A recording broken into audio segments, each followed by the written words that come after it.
Lawrence, how was Scotland duty and going away with the national team? That was good. Obviously a good week for us in terms of results. I think it's kind of been a long time coming. We got some wins again, and albeit performances have been there recently, we felt they were getting better. The results were only coming, but it was good to get 2 wins and finish that Nations League campaign strongly. John Carver talked about them still having so much faith in you despite the goals not coming for Hearts. What did that mean in terms of your confidence and how you're clearly held in that regard by the coaching staff? No, obviously every time I've went away with the national team, as always, you do your best as what you can, and obviously they've seen enough in my all-round game to still pick me and have me involved in the squad. So it's obviously always a privilege to get called up to the national team and be a part of it. How would you sum up the season for yourself so far?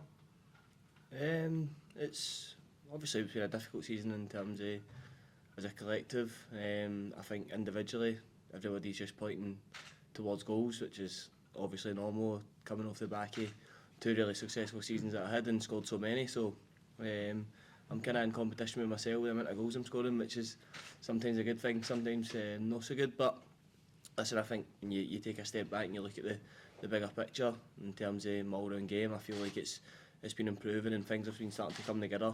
I don't really get judged on that, I understand that, but me personally, I know if I get my game to a level where I can feel that I'm playing well, that the goals will eventually come again. So it's not something I'm getting too caught up in looking at numbers. Yeah, Neil Critchley said there he feels that you're your own worst critic, that you can, you get frustrated a little bit when things like that aren't happening. Do you feel that frustration that he's maybe detected from you?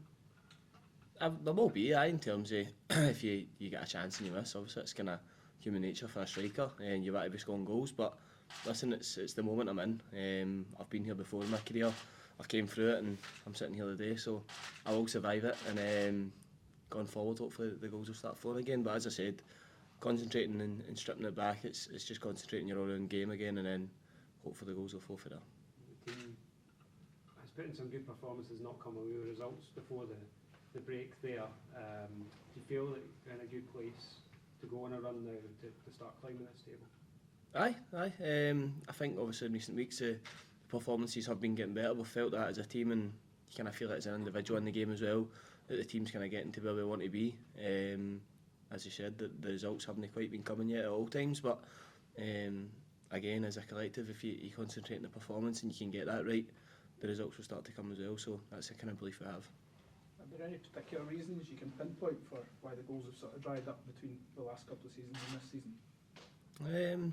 No in particular, but I think probably the league position would tell you where we're at in terms of the final third play. As a creativity we've had amongst the team, we've not scored that many goals that we'd maybe done previously, of course individually as well. But I think it's hard to just pinpoint one thing. Obviously chances come along and they come and go.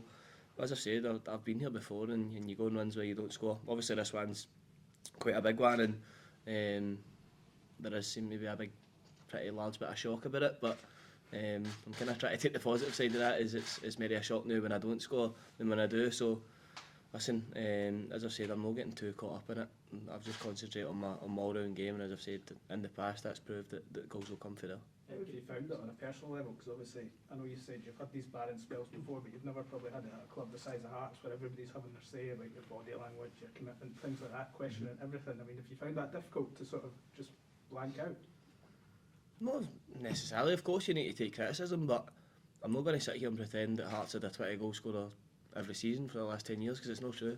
It was me, I changed that record, so it's my own pressure, it's what I brought myself, and I'm happy with that. It's part of the game. Of course there's got to be drop-offs in your career, and right now I'm experiencing one, but as I've said, I'm at competition with myself now, and if I can get the better of myself again, then I'll be in a good place.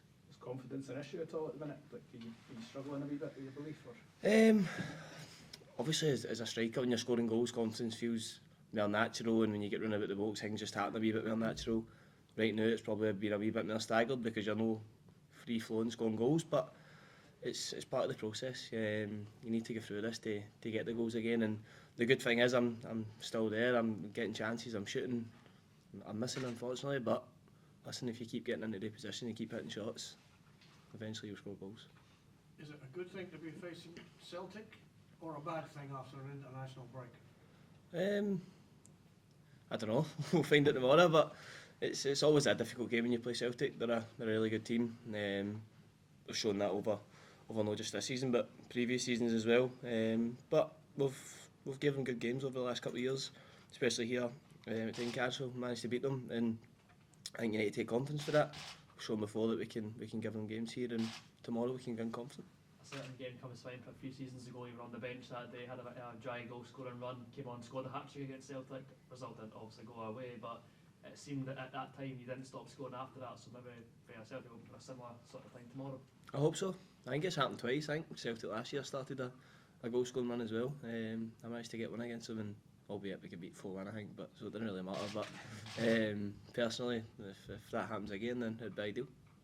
Tomorrow night under the lights, quarter to kick off. Does that make it even more something to relish, something even more to look forward to? I think the atmosphere will obviously be pretty rowdy. A few of the boys will be in the pub fairly close, I imagine, so it's been a win-win for them. But no, it'll be a good atmosphere. It always is when we come right to these big games, but I think it'll add to it that it's obviously on a Saturday evening and stuff under the lights, so that we can look forward to it. Just a wee bit back on your Scotland form, it was obviously a really positive international break. Can you bring some of that positivity back into this dressing room? Not the boys that are on the Scottish, no. But the rest of them, obviously the Scottish boys will be happy. But, I get what you mean. It's obviously that wee bit of a feel good factor that you can maybe spread amongst people. But I think that's kind of been here. The steps we've taken in the last few weeks, we've felt that we're kind of getting back to being more ourselves and more what we've looked like in the past, and a team that can win games. So when you get to that point, that can obviously grow confidence, and then it's just gone from there and try to go and win some games. I was going to just ask, so you don't know where your contract will be next season. Does that play into your motivations at all for the rest of this season? That you're playing for your next deal, essentially, whether it's here or elsewhere? Obviously it does. You're always playing for your future, I think, as a footballer in general. You're always playing for that next contract, and whether that's here or elsewhere for players, it doesn't really matter. I don't think any player in the past has got rewards for down in tools, as they call it, or chucking it. I don't see the benefit for anybody in that situation, especially for myself in my last year of my contract. So obviously it's something that is in your mind, but as a player I always feel that every year you go on that you're always playing for your next contract. Can you find it distracting when there's discussions ongoing between clubs and your representatives? Is it something that you like to get involved with? No, I don't. I just kind of leave that to representatives, and they do that. I've always kind of had that stance with it, and I deal with it at the very end. And I feel that's the best way for me moving forward, so I'll keep it like that. Are you in the market to buy a car? Click the link below.